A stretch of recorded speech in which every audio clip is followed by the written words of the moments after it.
ఓం కర్తురీప్సితమం కర్మ నిన్న చెప్పుకున్నాం. దాని తర్వాతది అనభిహితే.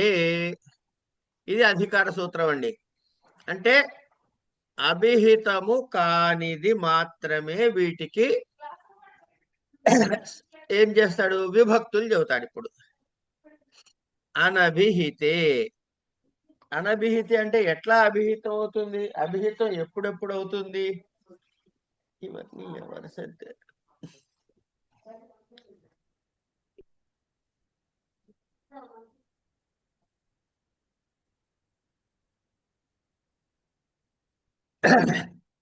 అనభిహితే ఇత్యధికృత్య. తర్వాత అనుక్తే కర్మణి ద్వితీయ స్యాత్. అనుక్తే కర్మణి ద్వితీయ స్యాత్. హరిం భజతి. ఉదాహరణ, అభిహితే తు కర్మణి ప్రాతిపదికార్థమాత్రే ఇది ప్రథమైవ. అభిధానం చ ప్రాయేణ తింగ్ కృత్ తద్ధిత సమాసైః. తింగ్ హరిః సేవ్యతే, కృత్ లక్ష్మ్యా సేవితః, తద్ధితః శతేన క్రీతః శత్యః.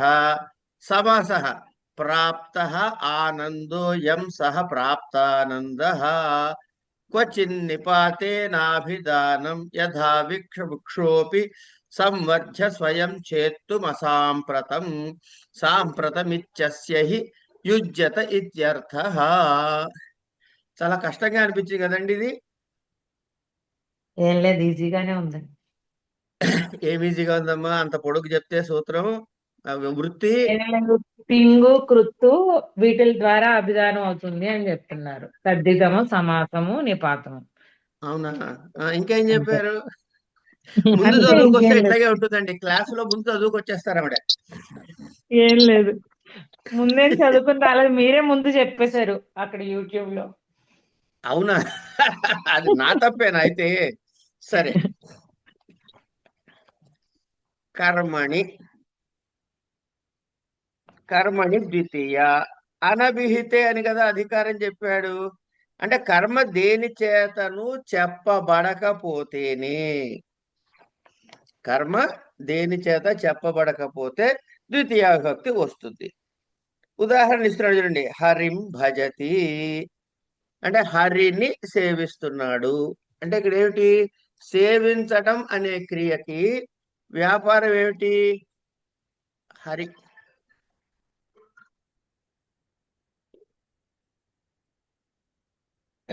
హరిం దేని చేతను భజతి. అంటే క్రియ చేత అనే కదా గురుగారు, మనం ఇంకా దేని చేత చెప్పబడుతుంది?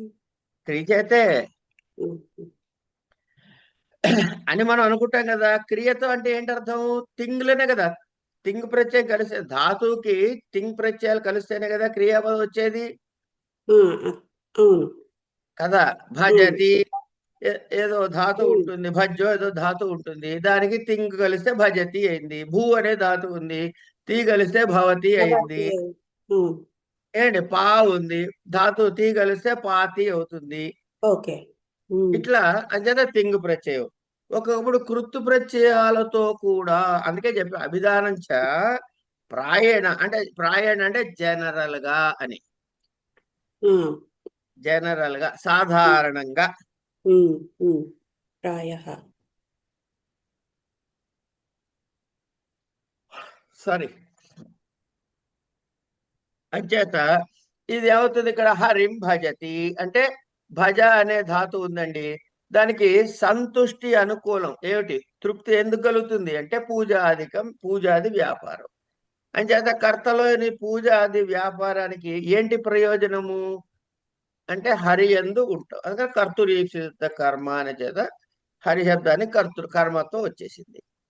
భజతి అనే చోట దేంతో చెప్పబడింది, తింగ్ ప్రత్యయం చెప్తోంది. ఎవరు చెబుతోంది, కర్త అని చెబుతోంది. తింగ్ ప్రత్యయము భజతి అంటే కర్త, ఎవరైతే హరిని దండం పెడుతున్నాడో వాడు దేవదత్త. హరిని చూపించట్లే, అవును. అందుకని హరి వచ్చింది. ఒకవేళ అభిహితేతు, ఒకవేళ అభిహితం అయ్యింది అనుకో అయ్యా, అప్పుడేంటి పరిస్థితి అంటే ప్రాతిపదికార్థం లింగ మాత్రమే ప్రథమ అనే సూత్రం చేత ప్రథమ మాత్రమే వస్తుంది.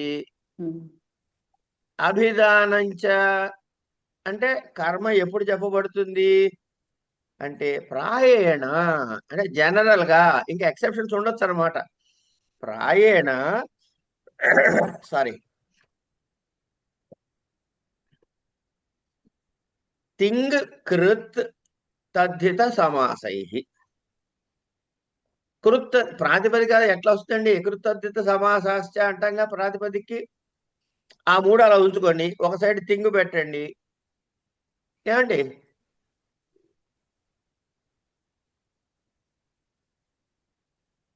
తింకృత్ తద్ధిత సమాసై వీటి చేత వస్తుంది. సరే, ఇప్పుడు మరి కృతుతో ఎట్లా చెప్పిందయ్యా? చెప్పాలి కదా ఒకటి. అంటే లక్ష్మ్యా సేవిత అన్నప్పుడు సేవిత అని ఎట్లా వచ్చింది? అది కృత్ ప్రత్యయంతో వచ్చింది. తా ప్రత్యయం. అదే ప్రత్యయం అంటే మనం చెప్పుకోవట్లేదు, ఎందుకంటే వాటిని మనం ఇప్పుడు ఇక్కడ ఓవర్లోడ్ చేయను.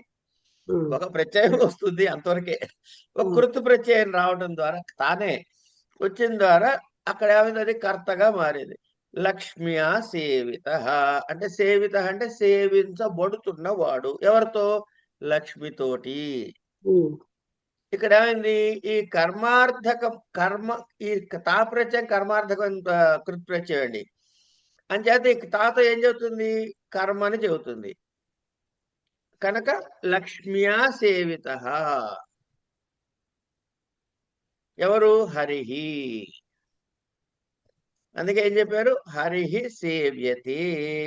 హరి పూజించబడుతున్నాడు అన్నప్పుడు ఏమన్నా కర్మార్థకము, తింగుతో కృతు ద్వారా చెప్పిన లక్ష్మ్యా సేవిత అనే కర్మార్థక ప్రత్యయమైన తావ రావటంతో అది. తర్వాత ఇంకోటి ఏం చెప్తున్నాడు ఉదాహరణ? శతేన క్రీత శత్య. శతేన క్రీత 100 రూపాయలు, 100 నాణ్యాలు, 100 ఏవో ఇచ్చి కొనుక్కున్నది. అప్పుడు అక్కడ ఏమైంది? శతేన క్రీత అన్నప్పుడు శత్య అనే పదం ఎట్లా వచ్చిందయ్యా అంటే తద్ధిత ప్రత్యయంతో వచ్చింది. య అనే ప్రత్యయం చేరి శత్య అవుతుంది. అది కూడా కర్మనే చెబుతుంది. ప్రాప్త ఆనంద యం సహ ప్రాప్తానంద. ప్రాప్త ప్లస్ ఆనందం కలిపి ప్రాప్తాన్ని, ఎవరికి ఆనందం పొందినదో, ఎవరిని ఆనందం పొందిందో వాడు అనేటికి అది అయింది సమాసం అయింది అనమాట. ఇది విగ్రహవాక్యం అయింది. దీనికి మళ్ళీ అలౌకిక విగ్రహవాక్యం అని రాస్తే వచ్చే సెమిస్టర్ లో సమాస ప్రక్రియలో చదువుకుంటాం. ఇప్పటికి కారకం వరకే చదువుకుందాం. అంటే ఇప్పుడు ఇక్కడ గురుగారు, అంటే ఇక్కడ హరి శబ్దము, లక్ష్మీ శబ్దము ఇవన్నీ కర్మ అని చెప్తున్నాడా ఇక్కడ? అవి కర్మవాచకములే అయినప్పటికీ అక్కడ మీకు కర్మ ద్వితీయ విభక్తి రాలేదు చూడండి. రాలేదు. ప్రాతిపదిక. ఎందుకు అంటే గనక చెప్పిన క్రియ ద్వారా అవి సూచించబడిపోయినాయి కాబట్టి. ఇప్పుడు అవి లక్ష్మి సూచించబడ్డాయి కాబట్టి ప్రాతిపదికార్థ మాత్ర ప్రకారం వాటికి ప్రథమ వచ్చేసింది. సూచించబడ్డాయి కాబట్టి అభిహితం అయినాయి. అంటే అభిహితమైంది కాబట్టి ద్వితీయ రాలేదు అంతే. ఏమొస్తాయని చెప్పట్లే నేను. కరెక్ట్, ద్వితీయ రాలేదు. అవును, అంతవరకే చెప్పాలి. Right right. దానికి కర్మసంజ్ఞ ఉంటుంది. అది విషయం ఏంటంటే కర్మసంజ్ఞ ఉంటుంది. ఓ, అంతే కదా మరి. తానది కర్మార్థక ప్రత్యయం కదా, కనుక కర్మసంజ్ఞ రావాలి. కానీ అక్కడ అభిహితమైంది కనుక రాలేదు అని చెబుతున్నాడు. రైట్ రైట్, అర్థమైంది. అది సార్ చెప్పండి. కృత్ ప్రత్యయంలో మీరు ఇక్కడ సేవిత అని చెప్పారు కదా ఉదాహరణలో. అది అది ఎలా అంటే మీరు తింగ్ ప్రత్యయంలో తీతో ఎండ్ అవుతుంది కదా అని గుర్తు పెట్టేసుకున్నాం. ఈ కృత్ లో అది ఎలా వస్తుంది అని తెలియలేదు. అర్థం కాలే, ప్రశ్న అర్థం కాలే నాకు. దీన్ని కృత్ ప్రత్యయం యూజ్ చేసినప్పుడు అన్న ఉదాహరణ చెప్పారు కదా. దాని ఉదాహరణలో లక్ష్మ్యా సేవిత అని చెప్పారు కదా. లక్ష్మ్యా సేవిత సేవిత అన్నారు కదా. ఆ, అంటే ఆ సేవిత అన్నది కృత్ ప్రత్యయం అన్నారా? సేవిత అన్నది కృత్ప్రత్యయం కాదండి. ఉమ్. సేవిత అన్నది కృత్ప్రత్యయాంత శబ్దము. గురుగారు ఆ రావు గారు ఏమడుగుతున్నారంటే ఇప్పుడు కృత్ప్రత్యయం, ఇప్పుడు తింగంతము అంటే సేవ్య తీ అని వచ్చింది కాబట్టి మాకు గుర్తుంటుంది. కానీ ఈ కృత్ప్రత్యయము అంటే రావు గారికి ప్రత్యయాలు తెలియదు కదా, అందుకని సేవిత శబ్దం ఎలా వచ్చింది, కృత్ప్రత్యయానికి కనెక్షన్ ఏంటి అని అడుగుతున్నారు గురువు. అదే. అంతే కదా. అంతే. ఉమ్. అంతే. మనకి ధాతువులు ఉన్నాయండి. ఈ ధాతువుకి కృత్ అంటే ఏమిటి? ఫస్ట్ ప్రశ్న వేసుకోవాలి. కృత్ అతింగ్ అని చెప్తాడు. అతింగి. ధాతువుకి ఏం కలవాలి? క్రియాపదం రావాలంటే తింగ్ ప్రత్యయాలు కలవాలి. ధాతువుకి అవును. క్రియ రావాలంటే తింగ్ ప్రత్యయాలు కలవాలి. కలవాలి. ఉన్నాయి కదా, అవును. అవి వస్తాయి. ఆ పంచమిలో ఏదో ఒక ప్రత్యయం వస్తుంది. సారీ, వచ్చిన తర్వాత అప్పుడు క్రియాపదం ఏర్పడుతుంది. పదము అయితే గాని ప్రయోగార్హత లేదు. పదము అంటే ఎట్లా వస్తుంది? తింగంతం గాని సుబంతం గాని కావాలి. ఈ తింగంతము గాని సుబంతము గాని కావాలి అంటే తింగ్ ప్రత్యయం కానీ సుప్రత్యయం కానీ చేర్చాలి. ఇప్పుడు మన దగ్గర ఏమైనా ధాతువులు ఉన్నాయి. ఈ ధాతువులు కాసేపు పక్కకు పెట్టండి. ప్రాతిపదికలు ఉన్నాయి, అంటే సుబంత పదాలు వచ్చేవి. ఈ ప్రాతిపదికలు ఏవే వాటికి ప్రాతిపదిక అన్నాడు పాణిని అంటే అర్ధవద్ అధాతురప్రత్యయ ప్రాతిపదికం. అర్థవంతమైన పదం అయి ఉండాలి, ప్రత్యయం కాకపోవాలి, ధాతువు కూడా కాకపోకూడదు. దానిని ప్రాతిపదిక సంజ్ఞ అన్నాడు. ఉదాహరణకి డిత్థ, దీనికేం వేరే ప్రత్యేకమైన అర్థం లేదు, ఓ పేరు పెట్టుకోవచ్చు దానికి. ఏమండి, డవిత్థ, ఇవి రకరకాల పేర్లు చెబుతారులేండి అక్కడ మనకి. అంటే you cannot decipher any meaning out of it. అది ప్రత్యయము కాదు, ధాతువు కాదు, కనుక అది ప్రాతిపదిక అయింది. దాని మీద సుప్రత్యయం చేస్తే డిత్థ అనేది వస్తుంది, అయిపోయింది. ఇది కాకుండా ఇంకో సూత్రం ఉంది, కృత్తద్ధిత సమాసాశ్చ అని. అంటే ప్రాతిపదిక సంజ్ఞ ఎట్లా వస్తుంది అంటే కృత్తు ప్రత్యయం కలిసిన కృత్తు ప్రత్యయం కలిసిన ప్రాతిపదిక వస్తుంది. ప్రాతిపదికకి ఒక నామవాచక శబ్దాన్ని సుబంతానికి నేను ఇదనట్లే గమనించండి. ఓ సుబంతానికి తద్ధిత ప్రత్యయం కలిసిన ప్రాతిపదిక వస్తుంది. సమాసంలో కూడా ప్రాతిపదిక వస్తుంది. రెండు పదాలు కలిస్తే కొత్త అర్థం వచ్చి రాజ్ఞ పురుష కలిసి రాజపురుష అనే సమాసం వస్తుంది. ఇవన్నీ ప్రాతిపదికలే. ఇక్కడ దాకా వచ్చిన తర్వాత సుప్రత్యయం చేరుస్తాం, అప్పుడు పదం అవుతుంది. ఏమండి, అట్లా ఈ తా ప్రత్యయము అనే ఒక ప్రత్యయం ఉంది. ఇది కర్మని సూచించేటటువంటి ప్రత్యయం.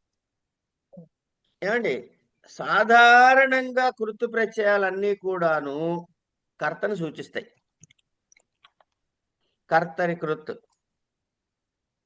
కర్తని సూచిస్తాయి, కొన్నిటి ప్రత్యేకంగా కర్మని సూచిస్తాయని చెప్పారు. అట్లాగే వాటిలో కృత్య ప్రత్యయాలని కొన్ని ఉన్నాయి. మళ్ళీ ఇవన్నీ కృత్తులో భాగం. ఓకే అండి. ఇక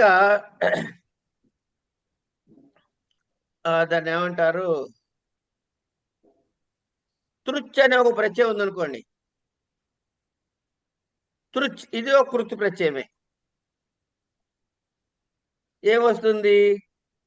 ఈ తృచ్ చేరిస్తే దా అనేటటువంటి ఒక ధాతు ఉందండి. ఈ దా అనే దానికి తృచ్ చేరిస్తే దాతృ అనే రూపం ఏర్పడుతుంది. ఇది ఒక ప్రాతిపదిక. ఈ దాతృ శబ్దానికి సుప్రత్యయాలు చేరిస్తే ధాత దాత అవుతుంది. ఏమండి? అంటే ఇక్కడ కృత్ప్రత్యయం చేర్చాం మనం. అట్లాగే దశరథ అని ఉంది, లేకపోతే వసుదేవ అని ఉంది. వసుదేవ అనే పదానికి అపత్యార్థములో వసుదేవస్య అపత్యం పుమాన్ వాసుదేవ అంటున్నాగా. కనుక అపత్యార్థములు అంటే ఆయన సంతానము అనే అర్థములో వసుదేవస్య సంతాన అనక్కర్లే, ఈ అన్ననే ప్రత్యయాన్ని తగిలిస్తే దాని వ్యాకరణ కార్యాలు జరిగి వాసుదేవ అనే రూపం వస్తుంది. అదొక ప్రాతిపదిక. దాన్ని మళ్ళీ సుప్రత్యయాలు చేస్తే వాసుదేవ అవుతుంది. అట్లాగే సమాసాలు. రాజ్ఞ అంటే రాజా అంటే రాజన్ శబ్దానికి పురుష శబ్దానికి కలిపితే రాజ్ఞ పురుష అనే రూపం సిద్ధించింది. This is denoting something else than what raja and this independent. కనుక ఇట్లా ప్రాతిపదికలు వస్తే వాటి మళ్ళీ సుబంతాలు చేర్చుకుంటాం. కనుక ముందు దాతృ వచ్చిందంతే, తర్వాత సుబంతాలు చేరిస్తే దాత అయింది. అట్లాగే కృతప్రత్యయం చేరించిన తర్వాత సుప్రత్యయాలు చేసిన తర్వాత ఈ రూపం వస్తుంది, సేవిత అనే రూపం వస్తుంది. ఇప్పుడు మీ ప్రశ్న ఏమిటికి నేనేం చెప్పిన సమాధానం ఒకదానికి కూడా సంబంధం లేదేమో అనిపిస్తుంది నాకు.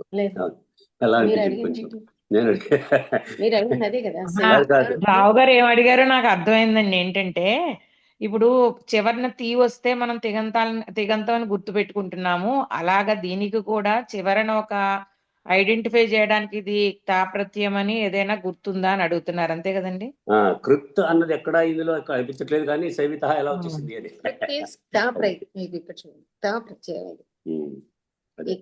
దానికి చేరేసరికి క వెళ్ళిపోయి తా మిగిలింది. అది సరే గురువు గారు, క్యారీ ఆన్. ఏం పర్లేదు, ఆ డౌట్ అంటే ఉంచండి కాసేపు, మీకే ఆన్సర్ వస్తుంది. అలాగే. సరే, ఇక్కడ చెప్తా. సేవిత అంటే అర్థం ఏంటి చెప్పండి మీ భాషలో? సేవించబడటం కదా. సేవించబడువాడు అని అర్థం వచ్చిందా లేదా? అప్పుడు అది ఒక కర్తని చూపిస్తూ, ఒక మనిషిని చూపిస్తుందా, ఒక క్రియను చూపిస్తుందా? మనిషిని చూపిస్తాం. సేవ అన్నది ధాతువా కాదా? అంటే అది క్రియాపదమా కాదా? వాడు సేవ చేస్తున్నాడు, అక్కడ వాడు ఒకడున్నాడు, సేవ అనేది క్రియాపదం. మరి అదే సేవకి సేవించబడుతున్నవాడు అని ఒక కర్తగా ఎట్లా మారిపోయింది? సేవిత అంటే చేస్తున్నవాడు అని మీరు చెప్పారు కదా. మరి సేవ అనే ధాతువు కాస్త సేవితగా ఎట్లా మారింది? ప్రత్యయం చేరి అంటే ధాతువు plus something is equal to it has become ఒక ద్రవ్యం.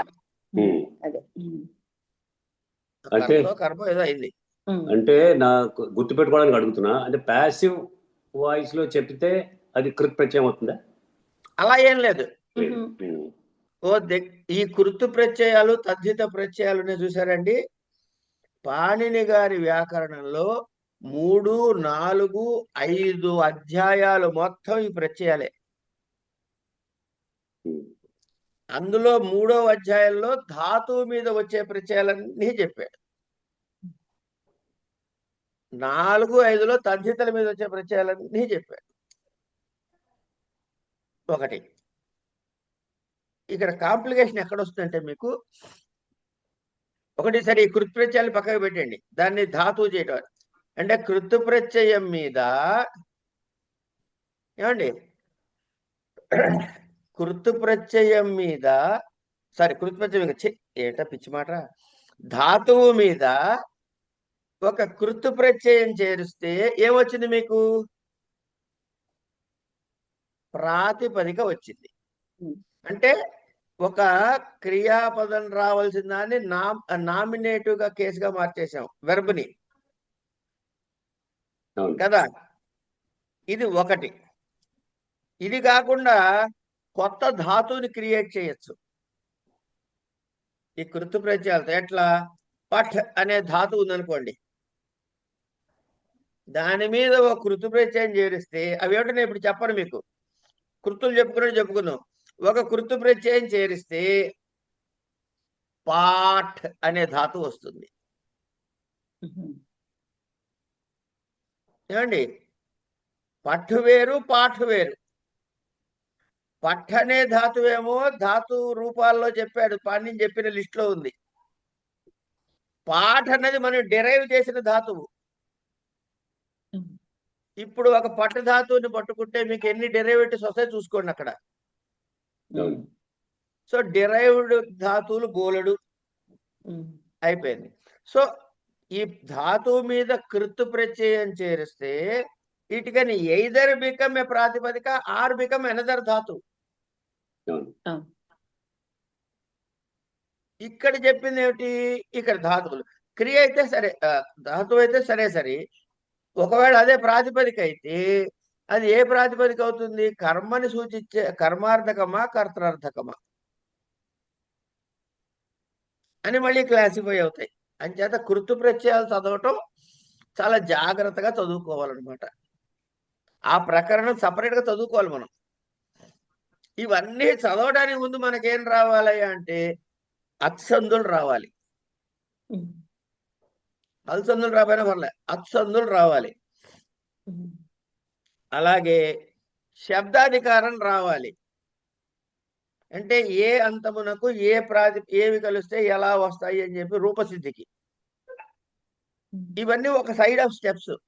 ఇవన్నీ మనం ఓవర్ రైడ్ చేసి డైరెక్ట్ గా దీన్ని ఏమంటారు, ఇది కారక ప్రకరణంకి సమాస ప్రకరణంలోకి వచ్చాం. అంచేత కొంత ఒక ఎలిమెంట్ ఆఫ్ కన్ఫ్యూజన్ ఉండే అవకాశం ఉంది. అప్పుడు మనం ఏం చేయాలంటే ఇది ఇంతే అని యాక్సెప్ట్ చేసి ముందుకు వెళ్ళిపోతాం. దీని ఆన్సర్ మనకి తర్వాత మళ్ళీ వస్తుంది, ఎక్కడో చోట తిరిగి వస్తుంది ఆన్సర్ అక్కడికి. బట్ ఫర్ ది టైమింగ్ ఏం చేయాలంటే దాన్ని అలా వదిలేసి ఎస్ దిస్ ఈజ్ ఇట్ అని చెప్పి తీసి ముందుకు వెళ్ళిపోతాం. ఎక్స్ అనుకుని వెళ్ళిపోవడమే ముందుకి. ఓకే, సో ఇక్కడ ఏమైంది? థింగ్ హరిసేవ్యతే అనే దగ్గర కర్మార్థకమైన థింగ్ కి ప్రత్యయం అయింది, కర్మ చెప్పబడిపోయింది. అందుకని హరి మనం సేవిస్తున్నది హరిని కనుక అక్కడ కర్మార్థకమైనది ఏమిటి? హరి. కానీ అక్కడ ఈ సేవ్యతే అనే ధాతువు హరిని సూచించింది కాబట్టి, ఎవరు సేవించబడుతున్నాడు అంటే హరి అన్నాం కాబట్టి, ఆ హరి సూచించబడ్డాడు కాబట్టి అక్కడ హరిహి అని వచ్చింది. కృతికి లక్ష్మ్యా సేవిత, ఎవరు? మళ్ళీ అదే హరి. ఏమిటి? లక్ష్మి చేత సేవించబడేవాడు అని చేత మళ్ళీ కర్మార్థకమైన కృతు ప్రత్యయం ఏంటి? తా అనే ప్రత్యయం దేనికి వచ్చింది? లక్ష్మికి.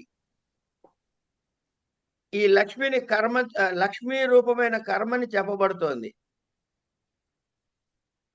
హరి లక్ష్మి చేత పూజించబడుతున్నాడు కనుక లక్ష్మీ రూపమైన కర్మ చెప్పబడిపోయింది కాబట్టి మళ్ళీ ద్వితీయ విభక్తి రాదు. పోనీ తద్ధిత ప్రత్యయాన్ని తీసుకుందామా? శతేన క్రీత సత్య అన్నాడు. అంటే 100 రూపాయలు 100 నాణ్యాలు దేంతోటో కొనబడినది. ఏమిటది? సత్యం యా అనేటటువంటి ఒక ఇది అన్నట్టు. ఈ కృతు ప్రత్యయాలు తద్ధిత ప్రత్యయాల దగ్గర ఇంకో మాట చెప్పాలండి. వసుదేవస్య అపత్యం వాసుదేవ అన్నం అణు ప్రత్యయం వస్తుందని చెప్పా కదా ఊరికే ఓ మాట వరుసకి. ఈ అన్న అనే ప్రత్యయం ఒకటి అనేక అర్థాల్లో రావచ్చు కనుక మనం తీసుకునే సందర్భాన్ని బట్టి ఏ ప్రత్యయము ఎలా వస్తుంది అని చెప్పుకుంటాం అనమాట. సో దాని యొక్క విగ్రహ వాక్యం చెప్పుకున్నప్పుడు మనకి తెలుస్తుంది, దాన్ని బట్టి చేయాలి. ఓకే, ఇప్పుడు మత్తు పొందండి. ధనవాన్ ధనము కలవాడు అని అనుకోండి. ఇవన్నీ ఏం లేదండి, ట్రాన్స్లేషన్స్.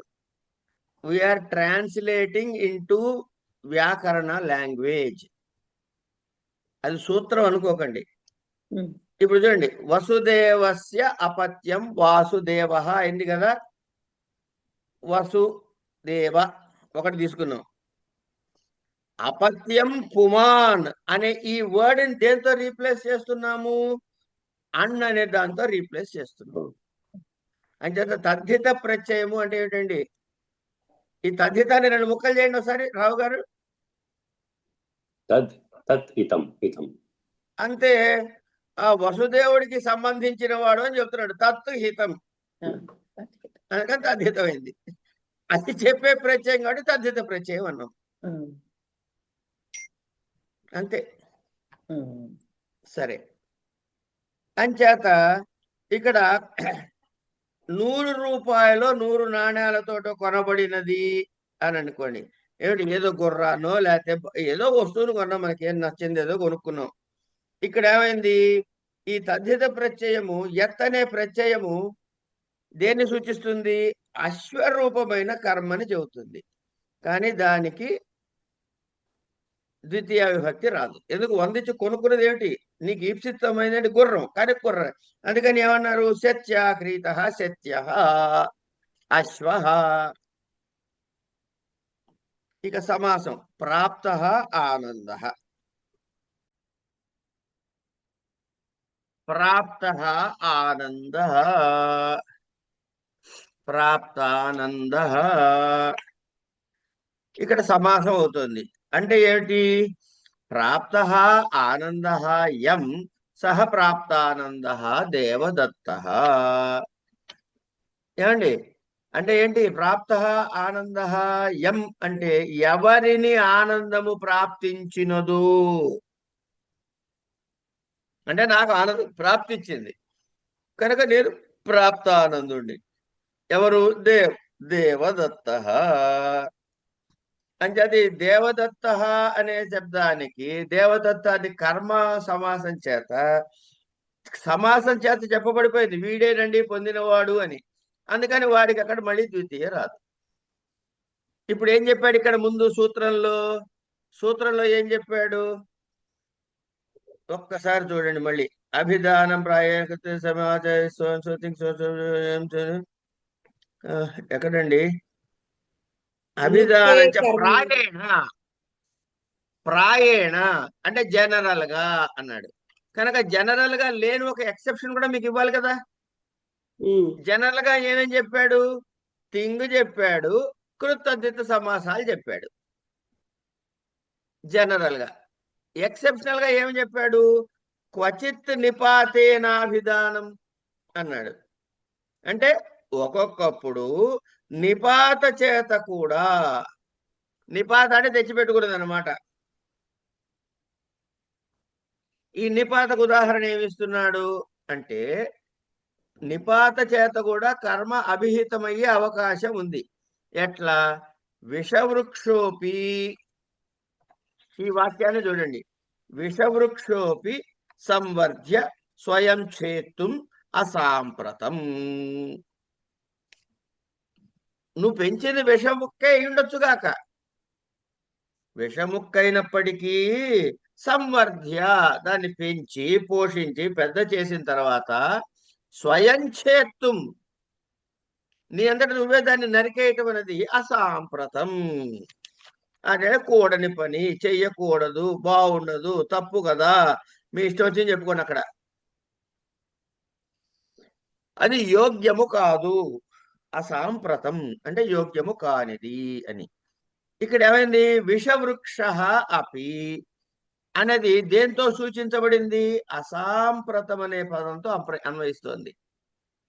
అందుకని ఈ నిపాతకి ఏమైంది? అక్కడ విషవృక్షమును అనకుండా, అంతే కదా, ఛేదించే తేని విషవృక్షాన్ని కదా. కానీ ఈ అసాంప్రతం అనే నిపాత దాన్నే సూచిస్తోంది కాబట్టి అక్కడ విషవృక్ష అనే అన్నాడు. అయిపోయింది. ఇది అయిన తర్వాత ఇప్పుడు ఏం చెప్పాడండి మనకి?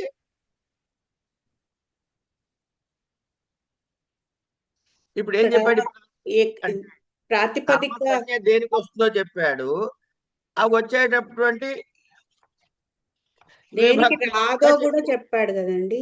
అమ్మా, దేనికి రాదో చెప్పాడు. చెప్పాడు.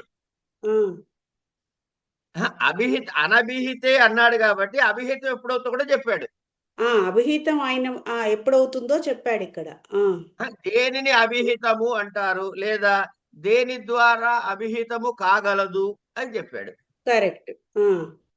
అయిన తర్వాత ఇప్పుడేం చెబుతున్నాడు? తథాయుక్తం చానీప్సితం అన్నాడు. కర్మసంజ్ఞ ఏం చెప్పాడు? కర్తృరీప్సిత తమం కర్మ అన్నాడు కదా. అవును. కర్తు ఈప్సిత తమం కర్మ. మరి నాకు ఇష్టం లేకపోతే కదా. లేకపోతే కూడా కనుక తథా అయుక్తం చానీప్సితం, తథా యుక్తం చ అనీప్సితం అని పదచ్ఛేదం చేసుకుంటాం. అంటే ఈప్సిత తమల్లాగానే అనీప్సితమైన దాని కారక సంజ్ఞ కర్మ సంజ్ఞ ప్రవర్తిస్తుందయ్యా అన్నాడు. ఏమంటే మీరు ఏ ఊరు వెళ్తున్నారండి? గ్రామం గచ్చతి, అంతే కదండి. మనం ఏదో గ్రామానికి వెళ్తున్నాము. ఇక్కడ ఒక క్రియ, ఏం క్రియ చేస్తున్నాము? గ్రామానికి వెళ్ళుట అనే క్రియ చేస్తున్నాం. ఆ రోడ్లో వెళ్తూ ఉంటే అలా దీనిలోంచి పడిపోవాలి, పొలాల్లోంచి. వాడు పోతూ పోతూ ఇట్లా చెట్లని ఇట్లా కొట్టుకుంటూ పోతాడా పోడా? ఏమంటే ఆ తృణాన్ని స్పృశిస్తాడా లేదా? టైం పాస్ పని, దాని పెద్ద ఇదేం లేదు. కనుక గ్రామం గచ్చన్ తృణం స్పృశతి అన్నాడు. అంటే ఏంటి? వాడికి ఏం పెద్ద దాని మీద, అది వాడికి ఈప్సిత తమమైన కర్మ కాదు. వాడి ఈప్సిత తమమైంది వేరు. కనుక ఇది అనీప్సితమే అయినప్పటికీ దీనికి కర్మ సంజ్ఞ వస్తుంది. అందుకని తృణం అన్నాడు. అట్లాగే ఓదనం భుంజానో విషం భుంక్తే ఇంకో ఉదాహరణ. ఓదనం భుంజానో విషం భుంక్తే అంటే ఏం చేశాడు ఇక్కడ?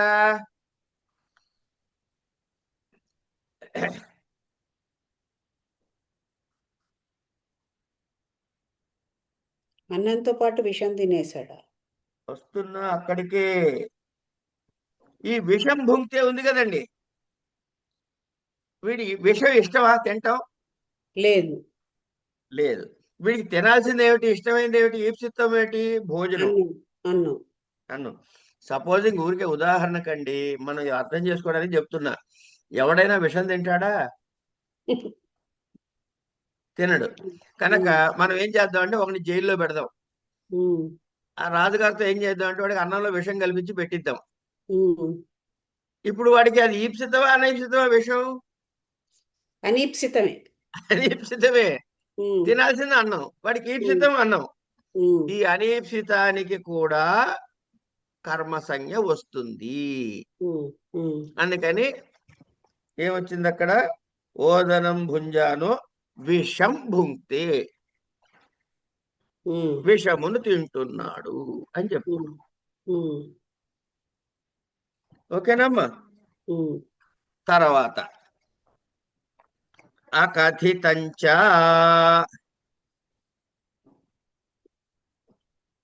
ఈ చూడండి ఎంత పెద్ద శబ్దము. అకథితంచ అన్నాడా లేదా? అబ్బాయి ఏం కంగారే లేదండి, మనకి ఊరికే సరదాగా భయపెట్టడానికి పెద్దమ్మ అంటాను నేను అంతే. అక్కడ అకథితం అని బోలెడిచ్చాడు.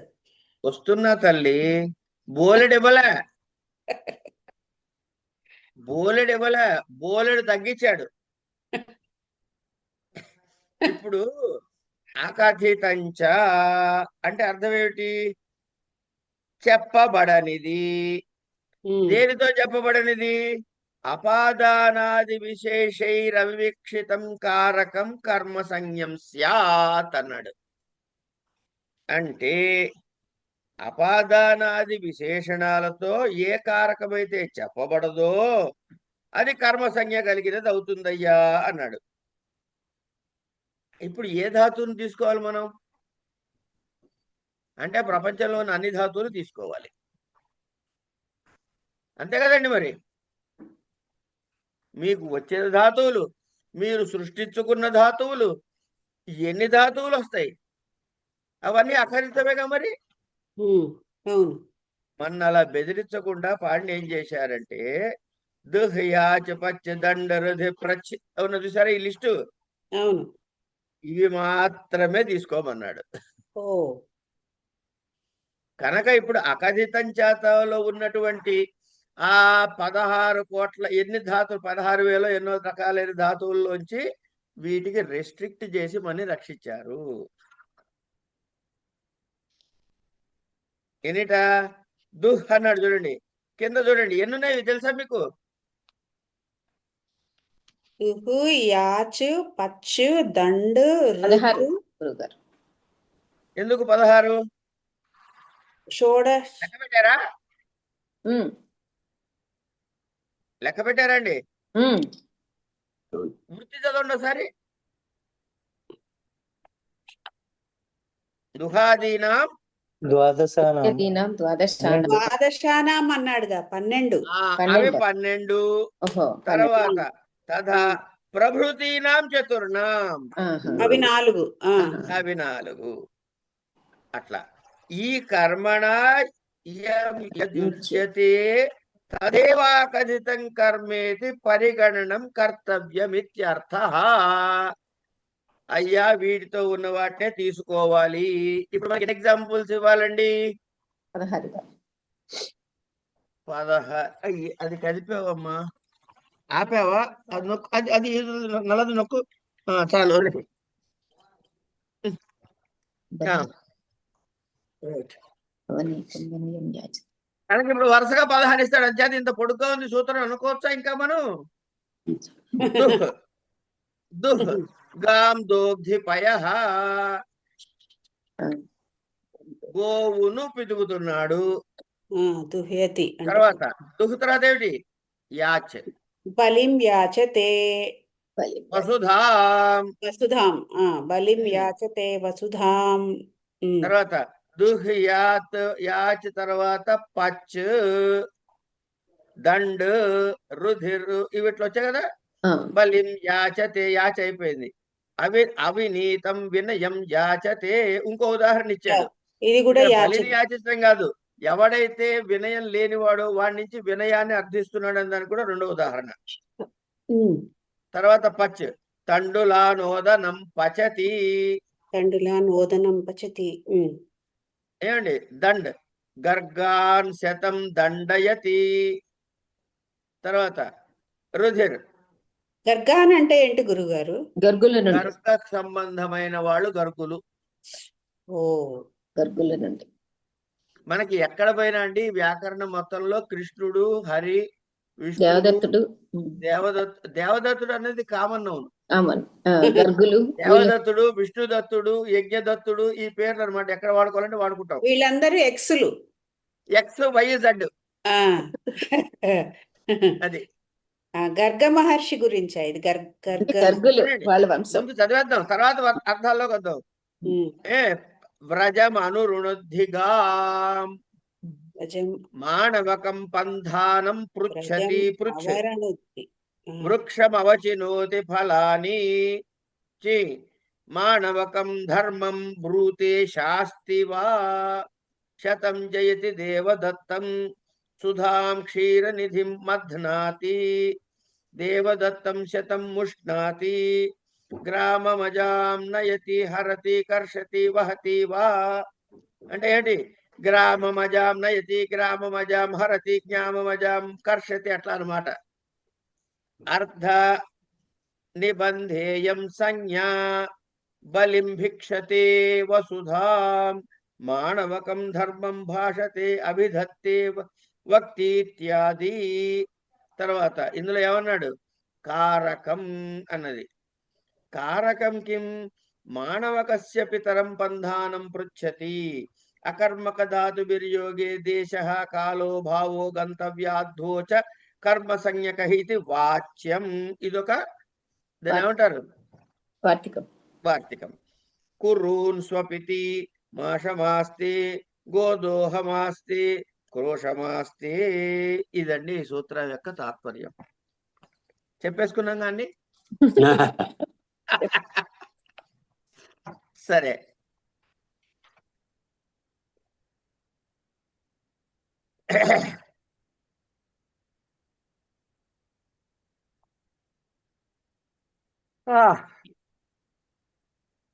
ఇది పద విభాగం ఎట్లా చేయాలి అంటే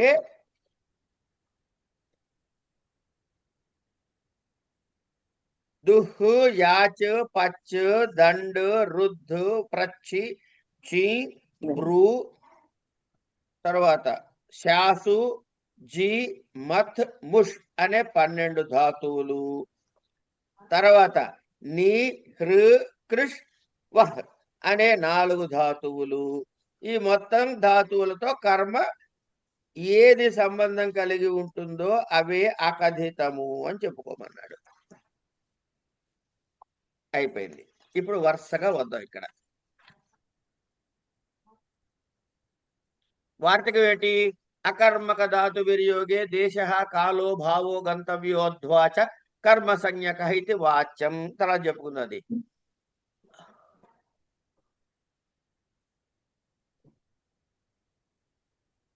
క్షమితం. అపాదానాది అదేంటో చూడండి ఒకసారి. వార్త పైన అకథితంచాకి అపాదానాది విశేషైరవివక్షితం కారకం అంటే వివక్షితం అంటే ఏంటండి? ఫస్ట్ చెప్పండి. చెప్పబడ్డ వర్తురిచ్చా వివక్ష అంటే మాట్లాడేవాడు ఏ ఉద్దేశంలో దాన్ని అంటున్నాడు. వాడు సంప్రదాయం అనే భావంలో అంటున్నాడా, అపాదానం అనే భావంలో అంటున్నాడా, అధికరణం అనే భావంలో అంటున్నాడా అనే ఆయా విశేషాలు అవివక్షితమైతే, చెప్పబడకపోతే కారకం కర్మసంజ్ఞం స్యాత్. ఏ సంజ్ఞ వస్తుందంటే కర్మసంజ్ఞ వస్తుంది. ఎట్లా? అపాదానము ఎట్సెట్రా ఏవైతే ఉన్నాయో ఆయా విశేష రూపం కాకుండా సామాన్య సంబంధం మాత్రమే కర్త యొక్క ఇచ్ఛ వివక్ష అయితే ఈ అపాదానాది కారకాల బదులు కర్మ సంజ్ఞకాలుగా అవుతాయి. అపాదానాది వివక్ష చేసేస్తే కర్మ సంజ్ఞ కాదు, ఆ అపాదానము సంప్రదానము అవే సంజ్ఞలు వస్తాయి. ఏమండి? ఇప్పుడు చెప్పిన ఉన్నాయి కదా. ఈ ధాతువుల్లో ప్రయోగాలలో అపాదానాదుల వివక్షలతో ఈ 16 ధాతువులు వార్తికారుడు మనకి చెప్పాడు. ఏమిటవి? దుహ్యాచ్ పచ్ ఇత్యాది. పాణిని గారు అకథితంచా అని చెప్పాడు. దాన్ని వార్తికకారుడు సెట్ చేశాడు ఈ 16టికి. మరి మిగతా మీకు వద్దురా నాయన, చిన్నపిల్లలు మీరు భయపడతారని. దుహ్ అంటే పాలు పిండటం అండి. యాచ్ అంటే అడుక్కోవటం. పచ్ అంటే తెలుసుగా వండటం అని. దండ్ అంటే శిక్షించటం. రుద్ధ్ అంటే అడ్డు పెట్టటం. ప్రచ్ అడగటం. చీ చెయ్యనే ఏరటం. బ్రూ అంటే పలకటం, బ్రూహి. శాస్ అంటే ఆజ్ఞాపించటం. జయే జయించటం. మత్ చిలకటం, పాలు చిలుకుతామే అది. ముష్ తీసుకోవటం.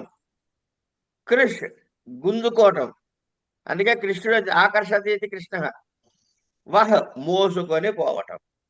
ఇగో ఈ 16 ఏవైతే ఉన్నాయో ఈ ధాతువుల కర్మతో ఏది అంటే అపాదానాది కర్మ సంబంధిస్తుందో అది అకథిత కర్మ అవుతుంది. ఎట్లా? దుహ్యాదీనాం ద్వాదశానాం అంటే దుహ్హు మొదలై చెప్పుకున్న 12, అలాగే నీ ప్రభృతీనాం అవి చెప్తాను వస్తాయి ఇప్పుడు మనకి. వీటితో కలిపి చతుర్నాం ఈ 4 ధాతువులకి కలిపి కర్మణ యత్యుజ్యతే కర్మ సంజ్ఞతో ఏదైతే యుజ్యతే కుదురుతుందో అది అకథిత కర్మ అవుతుంది అని తెలుసుకో. మిగతా ధాతుల గురించి వద్దు అని చెప్పాడు. గాం దోగ్ధి పయ. ఇప్పుడు పాలు దేని నుంచి వేరు చేస్తున్నారమ్మా? ఆవు నుంచి. కనుక పాలు ఆవు నుంచి విడిపోతున్నాయి కాబట్టి ఆ గో శబ్దానికి అపాదాన సంజ్ఞ రావాలా వద్దా? రావాలి. రావాలి. కానీ ఇక్కడ ఈ అకథితంచ అనే ఈ సూత్రం చేత గా ఆ గో శబ్ద ఇక్కడ దోగ్ధి కాం దోగ్ధి పయ కదా, ఇక్కడ అకథితంచ సూత్రం చేత ఏమైంది? కర్మని ద్వితీయ వచ్చింది. ఎందుకు? దుహ్ అనే ధాతువు ఉంది కాబట్టి. ఉమ్. దుహ్ అనే ధాతువు వచ్చాడు కదా, ఉమ్. అంచేత దుహ్ ధాతు ఉంది కాబట్టి అపాదాన సంజ్ఞ నివారించి ద్వితీయ వచ్చి కర్మ సంజ్ఞ, దాని తర్వాత ద్వితీయ విభక్తి. గాం దోగ్ధి పయ. మనం మామూలు కూడా ఏమంటామండి? ఆవుని పితుకుతున్నాం అంటావా, లేకపోతే ఆవు పొదుగు నిండి అని చెప్తున్నావా? అవుని. అవుని అంటాం. అదే చెప్తున్నాడు ఇక్కడ. మనం తెలుగులో వాక్యం 90% కాదు 99% వరకు కూడా సంస్కృతము తెలుగు విభక్తులు సరిపోతాయి. కొన్ని స్పెషల్స్ ఉన్నాయి, వాటిని పట్టించుకోవద్దు. అది ప్రత్యేకంగా గుర్తు పెట్టుకుందాం. కానీ ఇక్కడ అకర్మక సంధి అంచేత అపాదాన సంజ్ఞను వివక్ష చేశాడు. బలిం యాచతే వసుధా. ఇప్పుడు బలి నుంచి మనం అడుగుతున్నాం భూమిని. బలిని భూమి అడుగుతున్నాడు కదండి. ఉమ్. ఇప్పుడు బలి దగ్గరే ఉంది, బలి ఇస్తున్నాడు మనకి, కనుక అపాదానం వస్తుంది. ఉమ్. కానీ ఇక్కడ యాచ్ అనే ధాతు ఉంది కాబట్టి బలిం అని ద్వితీయ వచ్చింది. తండులాన్ ఓదనం పచతి. పచతి పచ్ పచ్చొచ్చి. అన్నాన్ని వండుతున్నాడు. అంచేత అన్నము వండటానికి కారణం ఏది అంటే తండులాలు. ఉమ్. కనుక తండులాలు లేకపోతే అన్నం వండలేం కదా. ఉమ్. కనుక సాధకతమం కరణం, కరణ సంజ్ఞ రావాలి. ఉమ్. ఏమొచ్చింది? అకథితంచ పచ్చనే ధాతు ఉంది కాబట్టి తండులా అని అన్నాం. ఏమంటే తండులం అనకుండా తండులాని ఎందుకు అన్నారంటే ఒక్క గింజతో వండలేం కాబట్టి. ఏమనుకోవద్దు.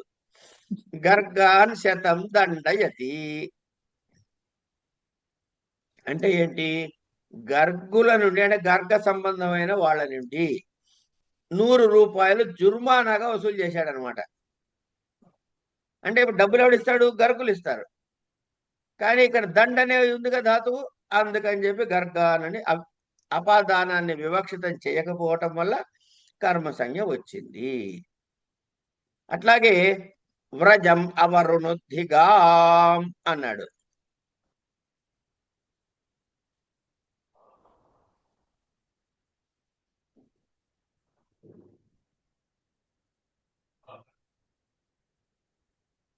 ఆవుని అది ఏది పడితే అది తినేయకుండా ఆ గ్రామంలో, ఆ వ్రజంలో, ఆ పల్లెలో దాన్ని అడ్డుకుంటున్నట్టు ఆయన. వ్రజం అవరుణుద్ధి గాం. ఇంతకీ గోవుని ఎక్కడ అడ్డుకుంటున్నాడు? పల్లెలో,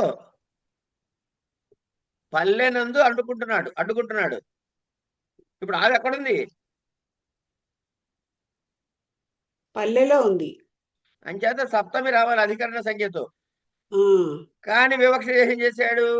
వ్రజం అని ద్వితీయవాడు. ఎందుకు? రుద్ధ అనే ధాతు ఉంది కాబట్టి. అట్లాగే మానవకం పంథానం పృచ్చతి. ఏమండి? మానవకం పంథానం పృచ్చతి. వాడిని ఏమడుగుతున్నాడు? ఈ రోడ్డు ఎడిపోతున్నాయని అడుగుతున్నాడు. అంచేత వాడు మనకి వివక్ష అపాదాన సంజ్ఞ రావాలి. మానవ శబ్దానికి కర్మ సంజ్ఞ వచ్చింది. ఉమ్. ఏమండి?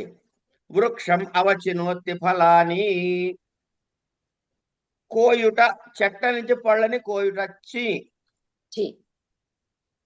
కానీ ఇక్కడ చీ ధాతు వచ్చింది కాబట్టి పండ్లకి, వృక్షానికి దేని నుంచి చెప్తున్నాడో దాని అపాదానత్వాన్ని వివక్ష చేసి వృక్షం అని ద్వితీయ చెప్పాడు. ఉమ్. మానవకం ధర్మం బ్రూతే లేదా మానవకం ధర్మం శాస్తి ఉమ్. అంటే పిల్లవాడికి ధర్మాన్ని బోధిస్తున్నాడు. ఉమ్. ఇక్కడ కూడా అపాదానమే. బ్రూ ధాతు వచ్చి రెండు ఉదాహరణలు ఇచ్చాడు, బ్రూతేను శాస్తిను. శాస్తి. ఉమ్. బ్రూ శాస్తి ఉన్నాయి కదా. అవును. అవును. తర్వాత వా అని పెట్టుకోవచ్చు ఇక్కడ మనం. వానే అక్కడ వాస్తుంది. ఉమ్, అంటే వాగు ఉమ్. వస్తుంది అని. ఉమ్.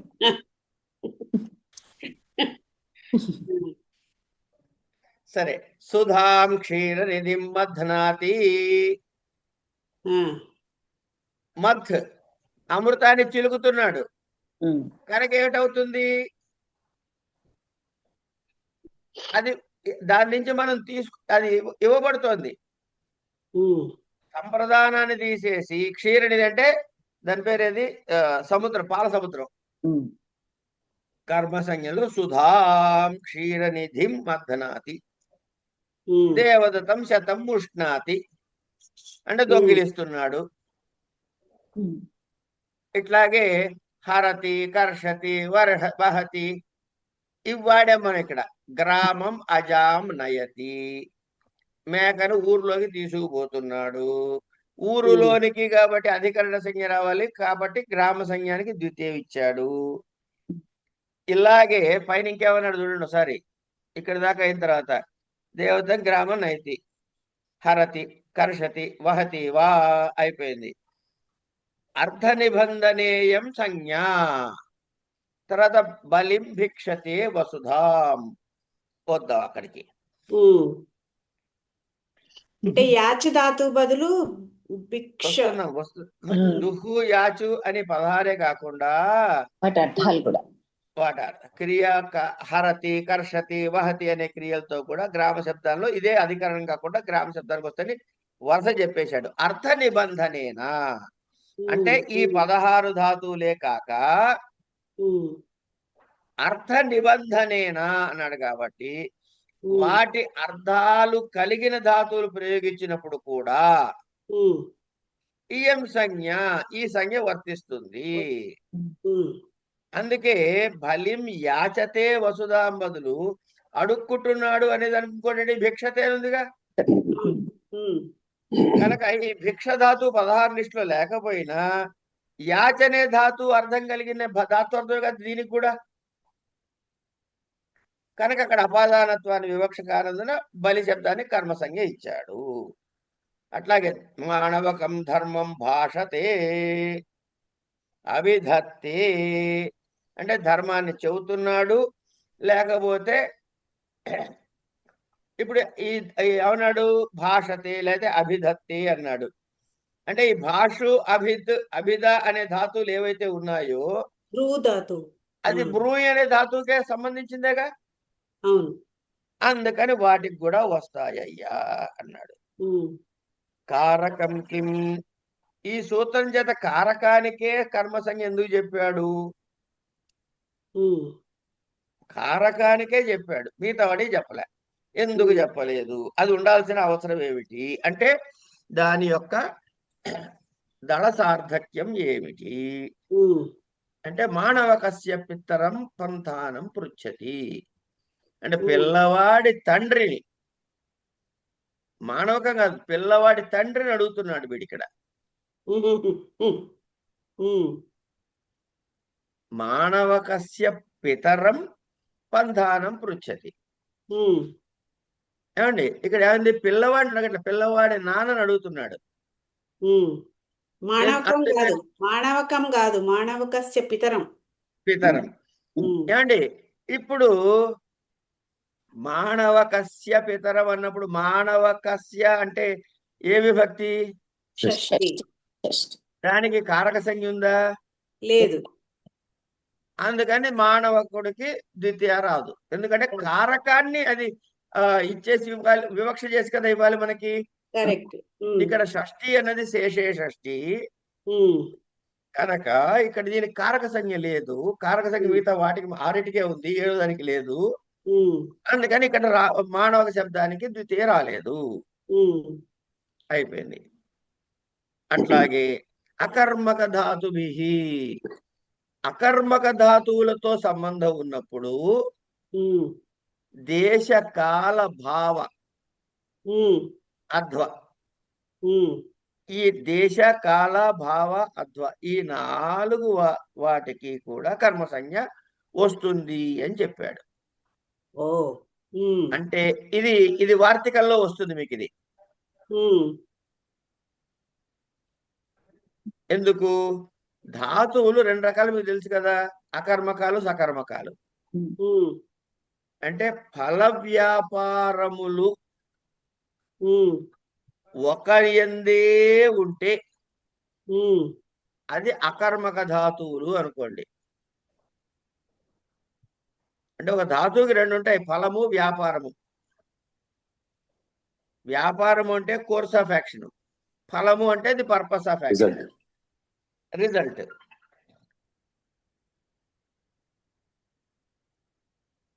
హలో, చెప్పండి.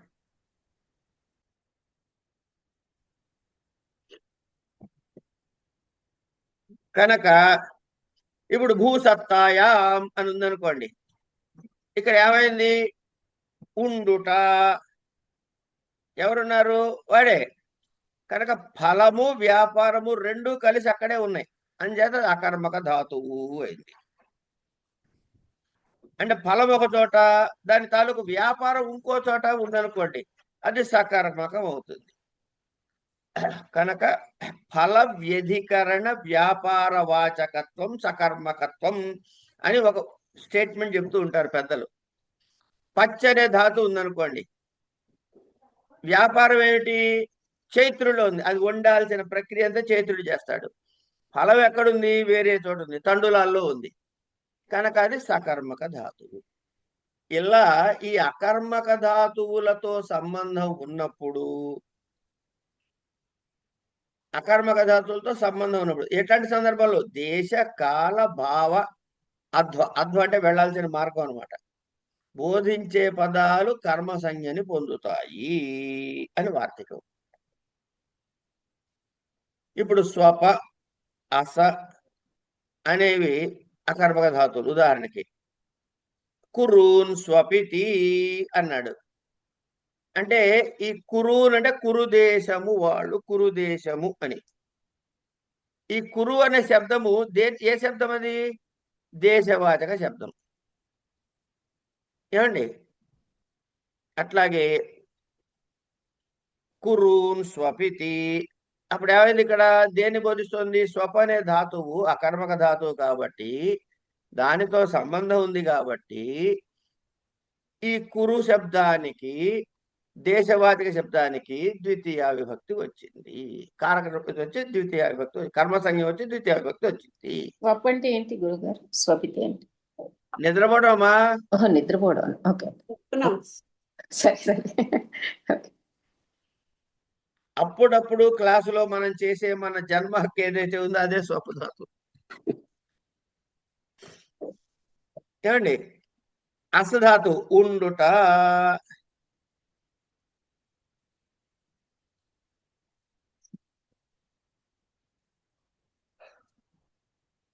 అంచేత ఈ క్రోశము, క్రోశం అంటే ఒక మార్గం, లెంత్ చెబుతున్నాడు. గోదోహం అంటే కాలాన్ని చెబుతున్నాడు, ఎంత కాలము అని చెబుతున్నాడు. ఇట్లా ఈ నాలుగిటికి దేశము, కాలము, భావము, మార్గాలకి రూల్స్ చెప్తాడనమాట. దీని తర్వాతి సూత్రము గతి బుద్ధి ప్రత్యవసానార్థ శబ్ద కర్మ కర్మాణ మణికర్తాసనౌ. చాలా పెద్దగా ఉందా లేదా సూత్రం? ఉంది. గురువుగారు ప్రస్తుతం అకథితం చ కథితం.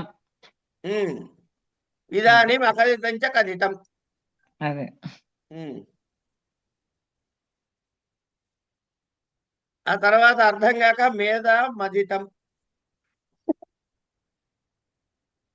సరే, ఇక్కడ ఏం లేదండి. ఈ సూత్రం ఇంత పొడుగ్గా ఉందంటే సగం తీసేయాలని అర్థం.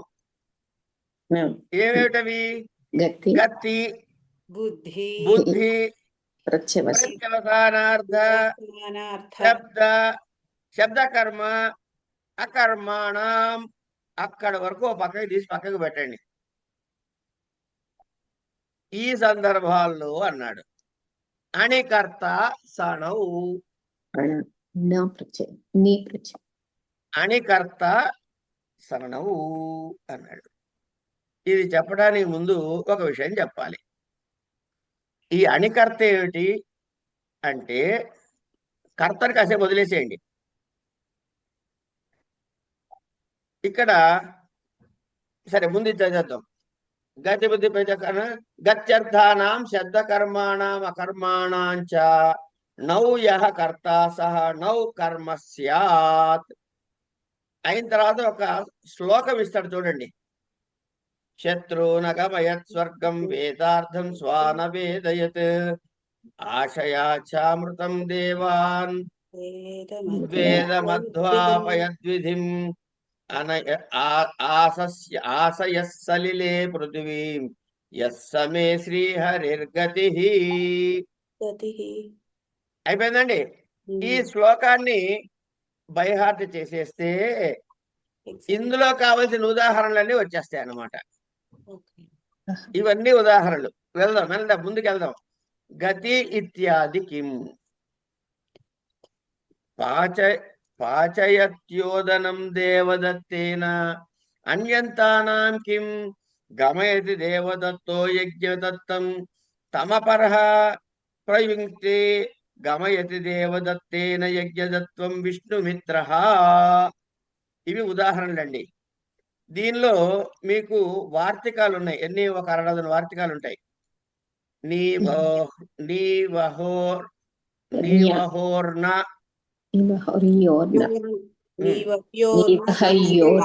చదువుదాం. ఈ వార్తికాలు కాసేపు పక్కకు పెట్టండి. ఇక్కడ ఏమేమి ఉన్నాయి? గతి బుద్ధి ప్రత్యవసానార్థ శబ్ద కర్మాకాణం అనికర్త స నౌ అని పదవిభాగం చేసుకోవాలి. ప్రత్యవసానం అంటే ఏం లేదండి, తినటం అండి. అర్థమైందండి? మీకు తెలుగు వచ్చా రాదా ఒకసారి చెప్పండి నాకు ముందు. పూర్తిగా రాదని అర్థం అండి. మహోదయ నాకు సరిగ్గా రాదు మహోదయ, నాకు రాదు మహోదయ. వస్తల్లో నిన్ను అడగలేదమ్మా, నిన్ను అడగలేదు. నీకు రాదని నాకు బాగా తెలుసు. నీకు రాదని నాకు బాగా తెలుసు. వచ్చి గురువు గారు.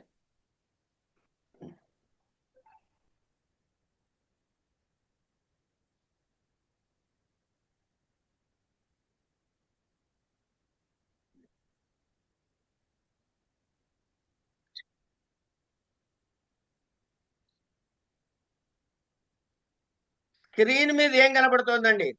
ప్రస్తుతం ఏం కనిపించట్లేదు గురువు గారు.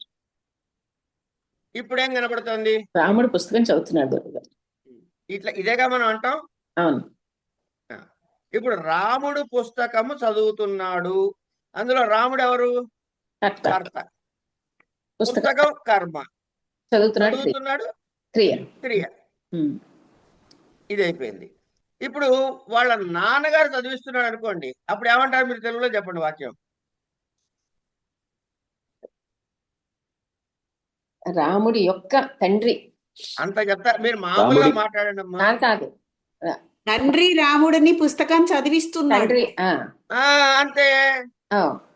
తండ్రి రాముని పుస్తకం చదివిస్తున్నాడు. అంతే కదమ్మా. ఇప్పుడు ఏమేమిటి వీళ్ళ పరిస్థితులు అంటే కర్త కర్మ క్రియ.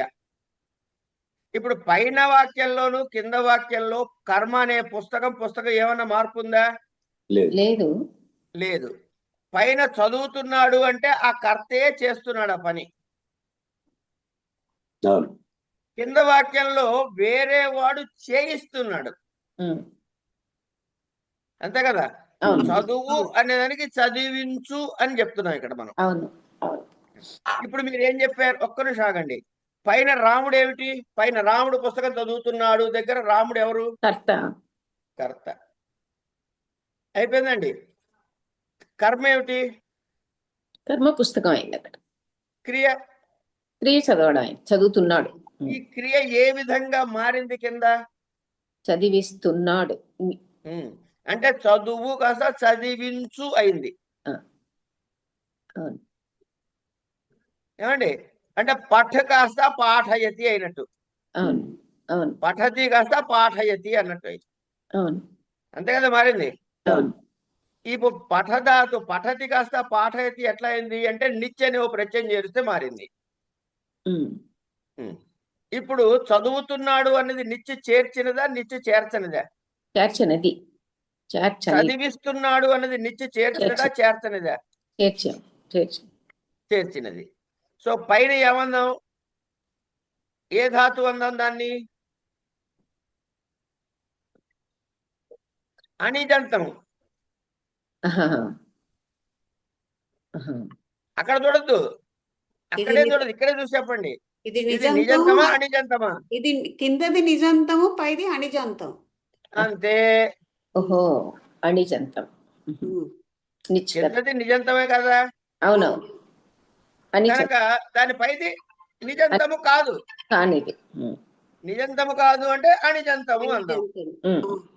ఆ, కనుక రాముడు పుస్తకం చదువుతున్నాడు అంటే అనిజంత క్రియ, కింద తండ్రి చదివిస్తున్నాడు అంటే చదివిస్తున్నాడు అంటే నిజంత క్రియ. నిజంత క్రియ.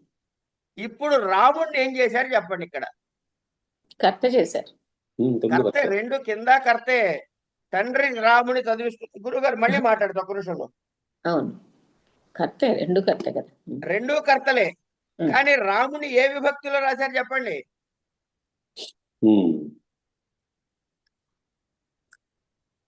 ద్వితీయంలో రాశారు. రాముని అనండి ధైర్యంగా. రాముని ద్వితీయంలో రాశారు. మరి ఇక్కడ రెండు కర్తలు ఉన్నారు కదా, ఎవడు ఏ కర్తని ఎట తెలియాలి?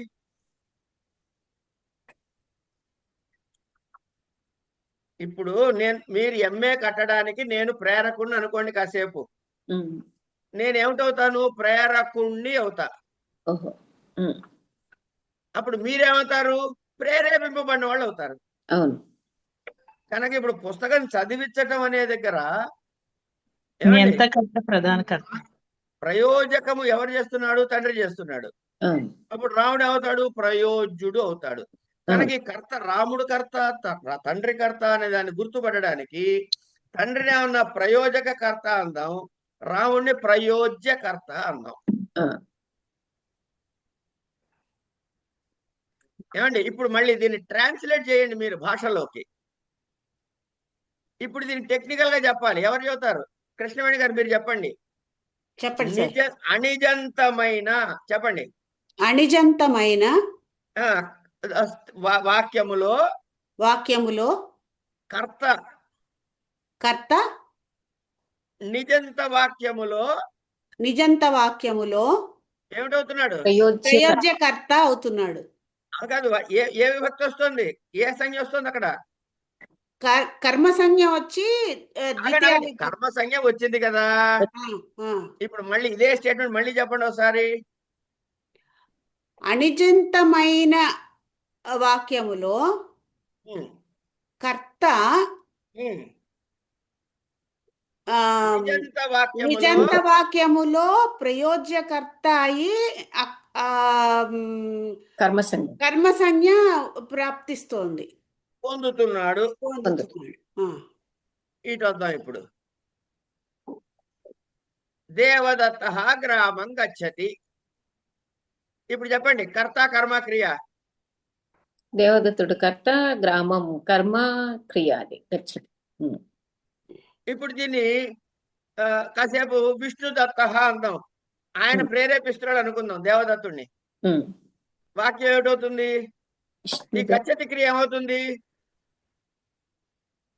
గచ్చతి క్రియ అప్పుడు అనిజంతం అవుతుంది. అది అని దాన్ని నిజంతం అంటే ఎట్లా చెప్పాలి? గమయతి. గమయతి. ఇప్పుడు చెప్పండి. విష్ణుదత్త దేవదత్తం గమయతి, గ్రామం గమయతి. ఇప్పుడు చెప్పండి, గమయతి అనేది ఏ క్రియ? నిజంత క్రియ. గచ్చతి అన్నది ఏం క్రియ? అనిజంత క్రియ. అనిజంతం.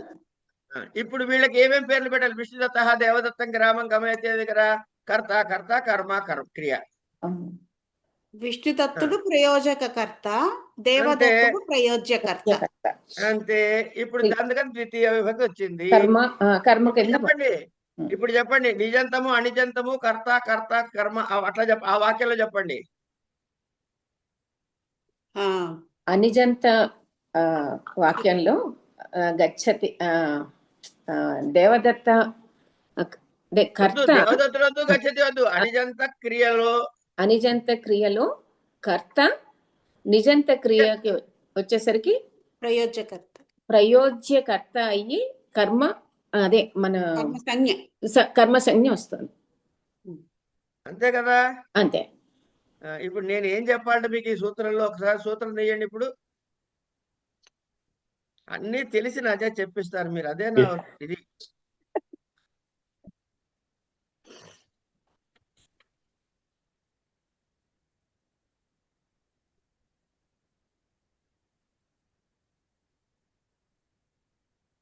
ఏమంటున్నాడు?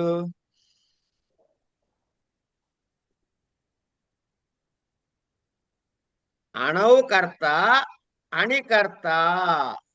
అణికర్త అంటే ఏంటి? అన్యంత ప్రయోగంలో కర్త అని. పైన సూత్రం చెప్పండి చాలు. అణికర్త సణౌ అంటే నిజంత ప్రయోజనంలో వాడి కర్మ సంజ్ఞ ప్రవర్తిస్తుంది. మీరు ఇప్పుడు అదే చెప్పారుగా. పక్కన ఏం చెప్పాడు సూత్రంలో? అణౌ యః కర్త సణౌ కర్మ స్యాత్. అంతే. నిజంతం లేని చోట కర్త అయిన వాడు నిజంతం వచ్చినప్పుడు కర్మ అయ్యాడు అని చెప్తున్నాడు. అంతే అంతే. మీరు చెప్పుకున్న తెలుగు వాక్యమే కదమ్మా. రాముడు వెళ్ళాడు, వాళ్ళ నాన్న తోచలేడు అని చెప్తున్నప్పుడు ఏదైతే చేశారో అదే ఆయన ఇక్కడ చేశాడు కదా. అయితే ఈ కర్మ సంజ్ఞ ఎప్పుడు వస్తుంది అంటే ఈ 4 రకాల ధాతువులప్పుడే వస్తాయి అని చెప్పాడు. అది ఒక్కటే గుర్తుపెట్టుకోవాలి. గతి, బుద్ధి, ప్రత్యవసానం, శబ్ద, తర్వాత శబ్ద, కర్మ. అంతే. అంచేత ఉదాహరణ ఇచ్చాడు. గతి అంటే వెళ్ళటం కదా. శత్రువున్ అగమయత్ స్వర్గం. అగమయత్ అన్నది నిజంతము కనుక శత్రువున్ అని చెప్పేసి శత్రువులు ఎవరిని పంపించాడయ్యా? శత్రువుని పంపించాడు. దానికి శత్రువున్ అని చెప్పి ద్వితీయం వచ్చింది. అంటే శత్రవ స్వర్గం అగచ్చన్, శత్రువులు స్వర్గానికి వెళ్ళారు అనే అనిజంత ప్రయోగాన్ని నిజంత అగమయత అనేటికి శత్రువునైంది. గురుగారు, అప్పుడు ఈ నిజంత వాక్యంలో 2 కర్మలు వస్తాయా? 2 అంతేగా. 2 కర్మలు, ఒక కర్త 2 కర్మలు వస్తాయి. కరెక్ట్. ఒరిజినల్ కర్మ క్రియని మనం ముట్టుకోవట్లేదమ్మా. మనం ఏం చేస్తాయి ఇక్కడే. అమృతం దేవాన్, దేవతలకు అమృతాన్ని తినిపించాడు. ఆశయత్ దేవాహ అమృతం అశ్నన్ అంటే దేవతలు అమృతం తిన్నారు అనే స్థానంలో ఆయన తినిపించాడు అనేటప్పటికి ఏమైంది? దేవాహ అనే దాని కాస్త దేవాన్ అయింది. వేదం అధ్యాపయత్ విధి. విధి అంటే బ్రహ్మగారండి. ఇక్కడ బ్రహ్మకు వేదాన్ని బోధించాడు. ఎవరు? హరి. అధ్యాపయత్ మామూలుగా ఏడవాలి? విధి విధిం అధ్యయత అంటే బ్రహ్మగారు వేదమును చదువుకున్నాడు అనేదానికి నిజంతమే. తర్వాత ఆసయత్ సలిలే పృథివీ. ప్రళయకాలం అయిపోయిన తర్వాత ఈ భూమిని చేసుకెళ్ళి నీళ్ళలో పెట్టాట. పృథివీ సలిలే అతిష్టత్, పృథివీ నీళ్ళు భూమిలో ఉంది అనకుండా ఆశయత్ తీసుకెళ్లి పెట్టాడు. పెట్టబడింది ఎవరి చేత? ఇంకెవరు? హరిగారి చేత. అంచేత ఈ పనులన్నీ చేశాడు కాబట్టి ఈ ధాతులతో సరిపోయినాయి కాబట్టి వస్తున్నా కూర్చోమని. వీటికి కర్మ సంజ్ఞ వచ్చింది. అంతే. ఎప్పుడు? నిజంతము అనిజంతములో. అంతే. ఇక్కడికి ఆపుకోండి. లేకపోతే ఎందుకో 4 కూడా చెప్పేయచ్చు. ఓన్లీ ఎగ్జామ్షన్సే కదండి. అందుకే ఆ ఎగ్జామ్షన్సే చెప్పేసుకుంటే పని అయిపోద్దిగా. అవును.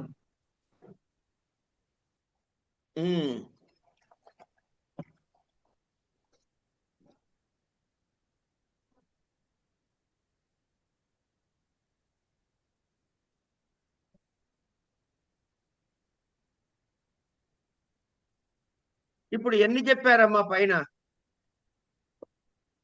5 చెప్పారు ధాతువులు. ఎప్పుడెప్పుడు? గత్యర్థక, గత్యర్థక, బుద్ధ్యర్థక, ప్రత్యవసానార్థక, శబ్దకర్మక, అకర్మక. అకర్మక. ఇప్పుడు ఒక్కసారి దమ చేసి ఎన్ని వార్తికాలు ఇచ్చారు చూడండి. 6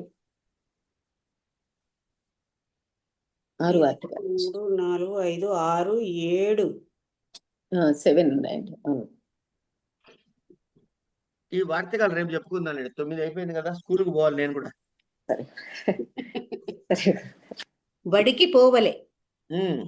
నమస్కారం గురుగారు. అయ్యాదో బడికి పంపబడుతున్నాడు అంటే అప్పుడు మళ్ళీ మారిపోతుంది అనమాట. అయినచో బడికి పోవలే. మీరు కర్మ అయిపోతారు. అది